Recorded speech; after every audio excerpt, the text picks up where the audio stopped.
What is going on, everybody? Welcome into the Wager Alarm live stream. I'm Howard Bender. I'm back from a little mini vacation here. A little worse for the wear, but what are you going to do? I'm here with, obviously, Craig Mish. It's time to start talking about our picks for the Golden Nugget, Ultimate Football Challenge, and the Westgate Super Contest. Craig, we've been in a little bit of a hole here recently. We've got a cold spell, which, listen, I mean, it happens, and it's the way it goes.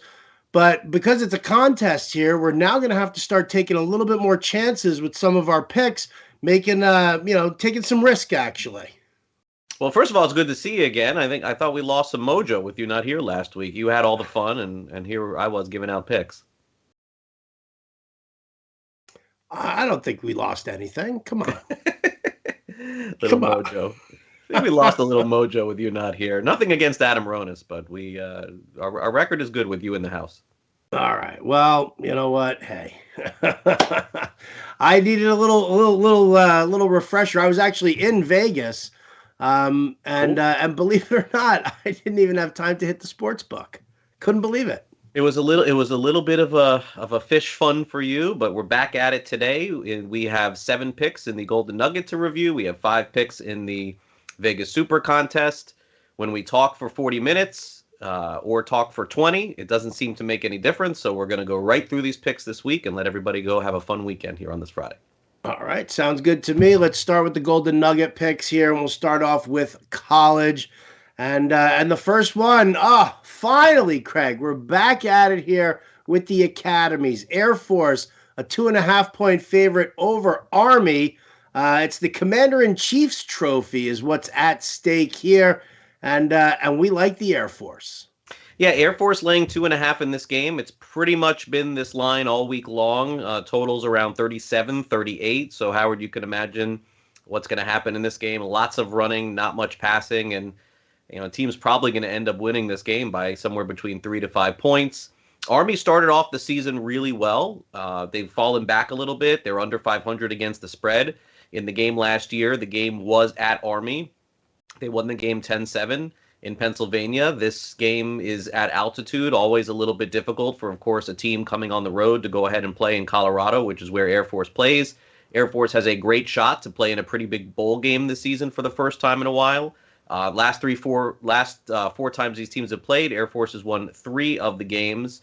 Could come down to turnovers. Air Force definitely better in that category. They have taken away the ball 11 times this college football season, and Army just 6. And now, of course, some of that is a product of the teams that they play against. I do understand that. But, look, there's always a lot at stake here. And, look, the home team is really not even laying 3 points in this one. If it was more than 3, I don't know that this would be a pick at all. But based on the matchup and based on the way that Army has slid in the month of October, still winning games, just not as good, going to take Air Force minus the 2.5 for the first pick. I like it. I actually do like it, no doubt.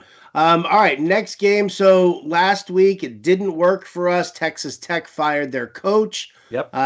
They did not cover the spread. They came up a few points short on that one.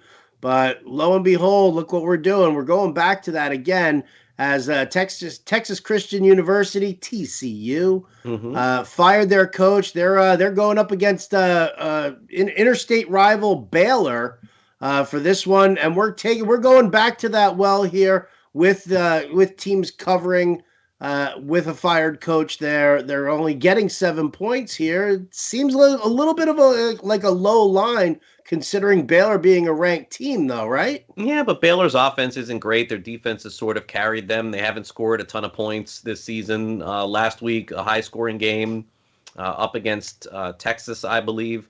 But, again, Gary Patterson was at TCU for a really long time, and I do like taking the teams after the week the coach is fired.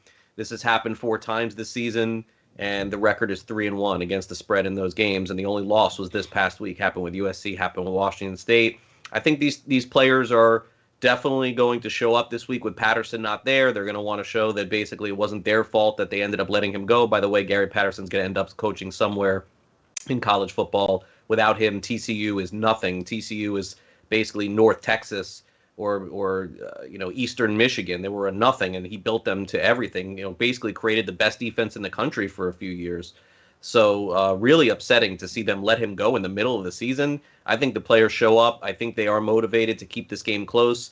Do they have a chance to win? I mean, I don't know. I mean, I don't think their offense is dynamic enough. But when you're going to take a team that's getting 7 points, I don't think they have to win. I mean, they could just lose in overtime or lose by 3 or 4 points or something like that.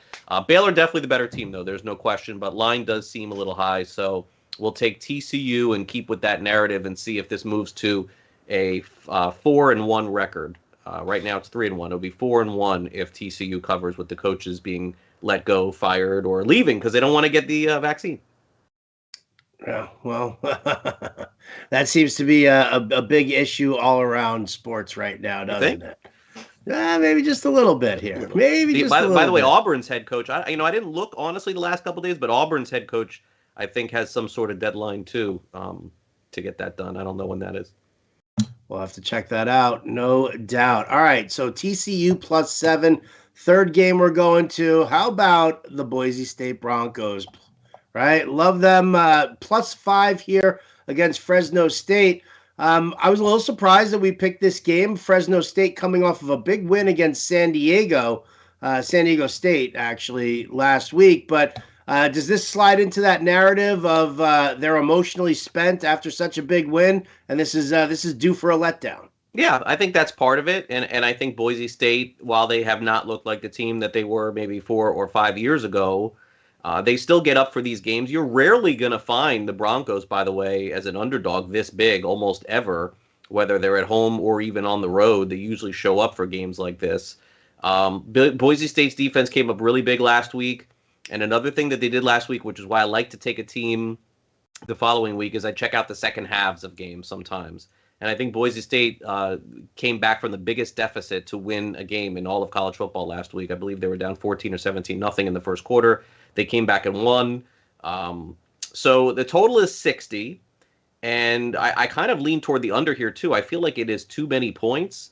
And certainly neither of these two teams are great running teams. They are kind of more passing teams. But I do think Boise avoids enough mistakes to keep it close. They're still playing for probably not a New Year's Day bowl game, but a bowl game maybe after Christmas.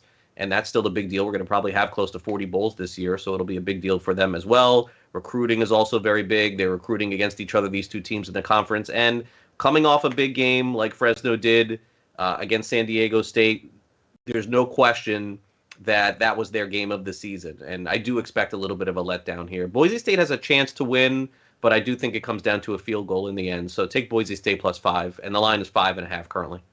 Oh, beautiful. There you go. Well, not so beautiful. We're not getting that extra half, but I think we can handle that. Fourth game on the college slate that we're taking, New Mexico. They are a 1.5 favorite over always defeated UNLV, right? 0-8 on the season here. They are 5-3 against the spread. But I mean, when you look at a spread like this, when you look at a 1.5, that's, I mean, to me, it's as close to a pick'em as you can get. So is this the game that UNLV turns around and wins their first one? I don't think so. Yeah, so look, there isn't a lot of magic to this game except for the fact that UNLV has lost 14 games in a row dating back to 3 years now, and they're 0-8 this season. They have kept games close, but again, when you're a 30-point underdog and you only lose by 18, that's not really saying something. Now, let's make no mistake about it. New Mexico is not great by any stretch of the imagination. They have one of the worst records against the spread in football, too, this year, and their offense leaves a lot to be desired, but their defense is really good. I do expect this to be a close game, but this is just a astonishing trend for a team that is mired in this kind of losing. And then, Howard, what happens when they get to the fourth quarter and they're losing? It starts to get in their heads a little bit. You know how college is. It's part of the game. So defense is good on the side of the Aggies. We'll bet on defense over the offense of UNLV, who seems to be giving away games this season. But you're right. They are 5-3 against the spread, so we'll give them credit for that. When they're getting 30, they tend to cover. We'll take New Mexico to keep that streak going of UNLV falling to 0-9 on the season and a 15-game losing streak, longest in college football. Brutal. The running Rebels. Had I known, I probably would have gone over there this past weekend and just kind of cheered them on a little bit, helping them out. They're so nice. Well, listen, you throw one to the team. I used to love UNLV back in the days when you had Tarkanian as the basketball coach. Come Larry on. Johnson, Oh my God, it was great. What a Stacey great Augmon. Stacey Augmon, right? They had George Ackles. That team, those were some fantastic teams Really? those years. So, and the Running Rebels, come on.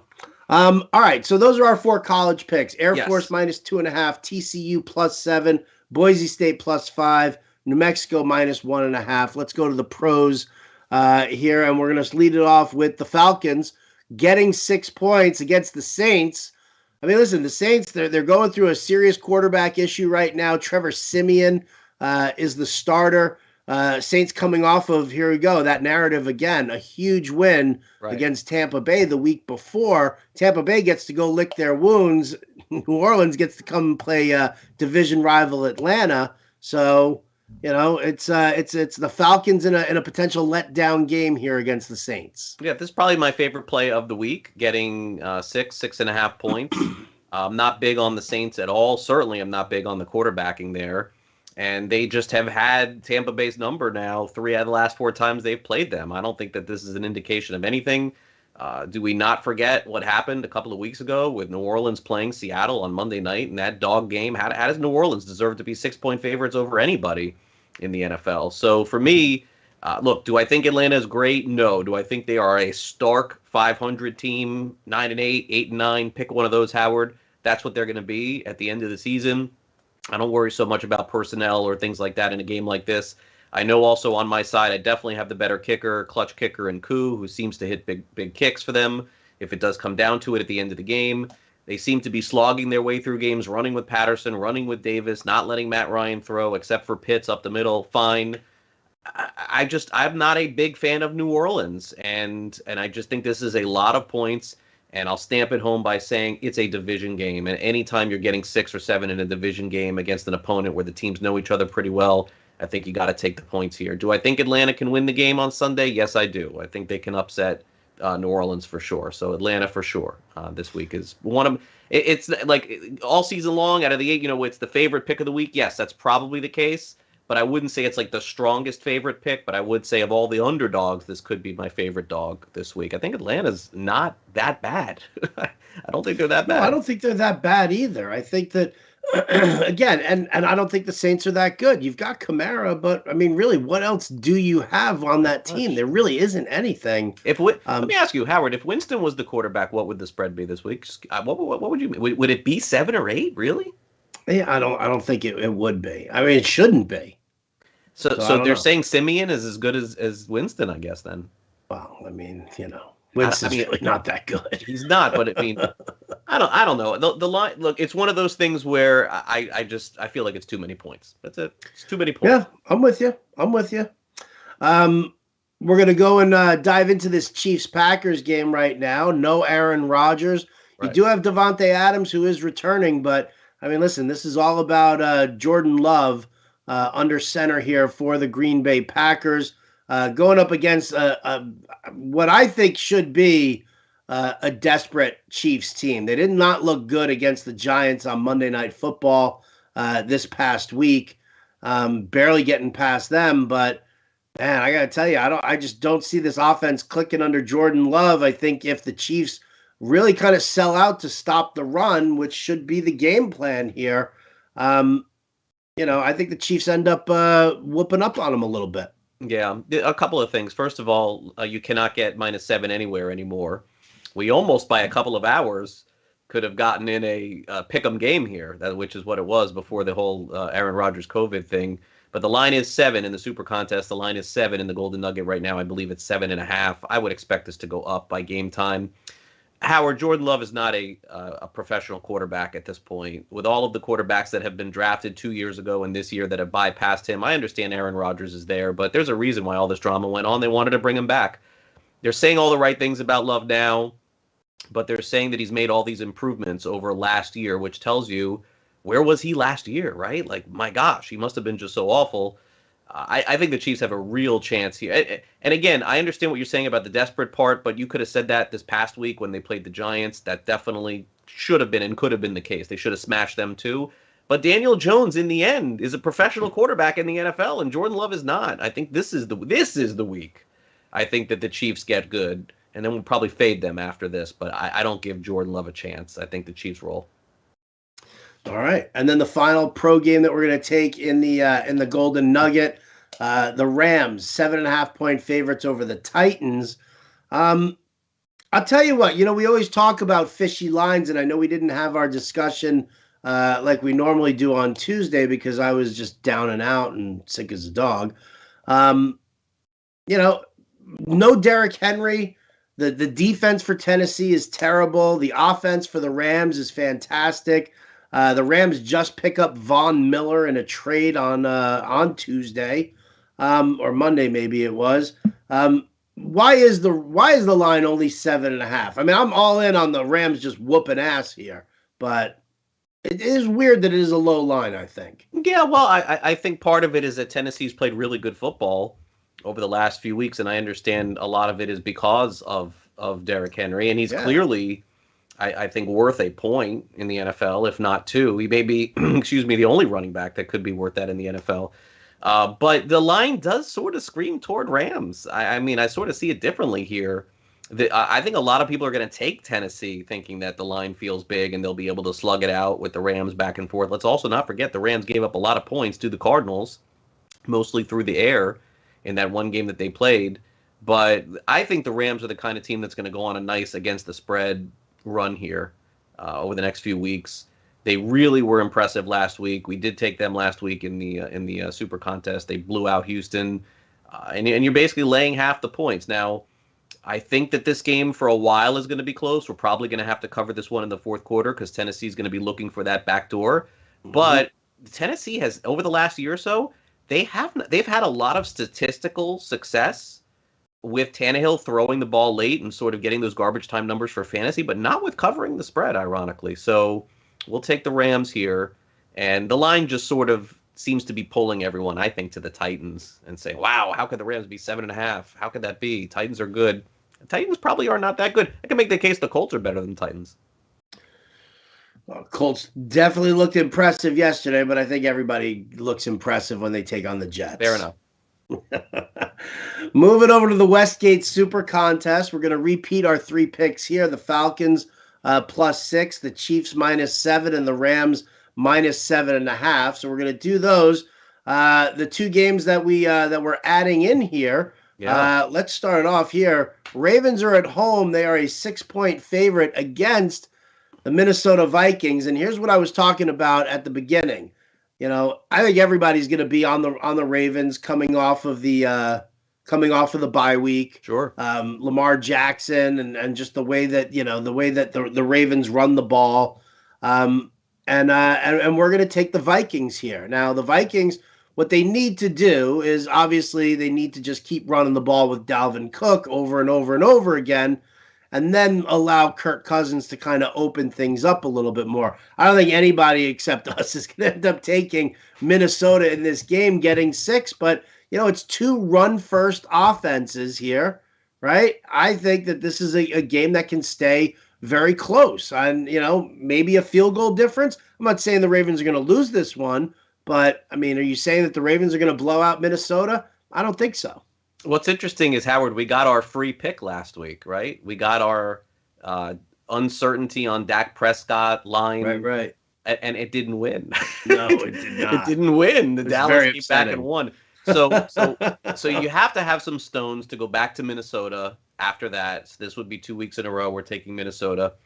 But what I like about a game like this, I've mentioned it many times here for those of you who have watched through the years, you cannot argue that we are buying Minnesota at their lowest point right now. This is it. This is the lowest spot that you could ever buy in on the Vikings, meaning you're getting the most points, you're getting the most value. Everyone is just disgusted with them based on the way that they played. But for whatever and let me tell you, even with Kirk Cousins' night record, I still would go back last week and I would do what I did again. I mean, really. Cooper Rush threw a ball in the back of the end zone. Cooper made a great catch. You're going to lose games like that. I can't sit here and tell you that was the wrong thinking in it.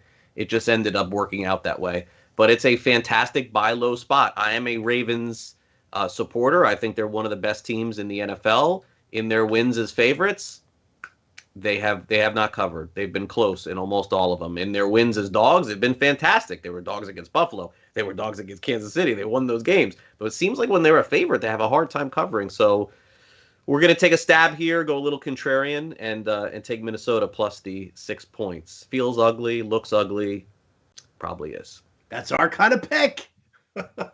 Listen, again, when you have to make up ground from week to week, I think you gotta take some chances here. Yeah. The next game that we're going to take, I think everybody's going to be on, especially because Westgate Super Contest picks don't need to be in until 4 p.m. Pacific time on Saturday. They're talking about it being a game time decision here between Kyler Murray and DeAndre Hopkins. Both of them could end up being out, which means Colt McCoy could be leading Arizona against San Francisco. We're going to take San Francisco right now, getting 1.5. I think if Hopkins is out, maybe it stays, maybe it goes down 0.5 point here. If Murray's out, I could see this line flipping, Craig. Yeah, no, it definitely will flip. So what kind of probability do you put on Murray playing? I didn't follow anything today. It doesn't sound good. He has not been back at practice. And, Kingsbury, who's one of those coaches who likes the gamesmanship kind of a thing, sure, has been adamant saying Kyler Murray doesn't need to practice in order to play. I'm sorry. Maybe that flies at the collegiate level, but it doesn't fly always at, here, especially for a guy who we've seen how bad that Kyler Murray has looked when he's not at 100%. He doesn't run as much. His throws are off. The timing is off on the offense. And that's going to push the Cardinals into running an air raid offense where they're only going to run. It's not going to happen that way. So what do we have the line? What do we have it at? We're getting 1.5 with the 49ers. Well, the 49ers are up to -2.5 here. So if Vegas knows anything, which they usually do, you're probably right. Murray's not going to play. The line's already flipped them. Beautiful. See, there you go. If you ask me what the line will be the moment they say Kyler Murray is inactive, San Francisco will go up to probably -4.5 would be a guess. Maybe 5. Because I think that this is an adjustment for that. 5 seems high. Maybe 4.5. It feels like we're buying a win. It felt like that last week, Howard. I got to be honest with you. I almost would say that it seems too good to be true because I don't give Arizona any chance winning with Colt McCoy in San Francisco. So simply put, it's a good pick. All right, so there you go. Those are our 5 picks. Falcons +6, Vikings +6, Chiefs -7, 49ers. We're getting the 1.5 here, and then the Rams -7.5. So lock it up, Craig. We need a big week this week. We need a big week, my friend. So Let's get it. Yeah, we definitely do. Well, listen, hope all is well with you. Good to have you back once again this week. We're going to get that mojo going very good and, getting excited here, Howard, because in just a few weeks, we will be doing what we always do, which is crushing it on Thanksgiving. That's usually like our best week of the season. So we, usually pick a game or two on Thanksgiving, and I'm looking forward to that, and certainly the holidays and everything else. So good seeing you again. Great to be with you, and I'll catch up with you Tuesday night. Absolutely, and that's going to do it for us here on the Wager Alarm live stream. Best of luck to all of you in your Week 9 games. Big thanks to our producer, Matt Sells, as always, for doing a tremendous job. For Craig Mish, I'm Howard Bender. This has been the Wager Alarm live stream, and we'll catch you next time.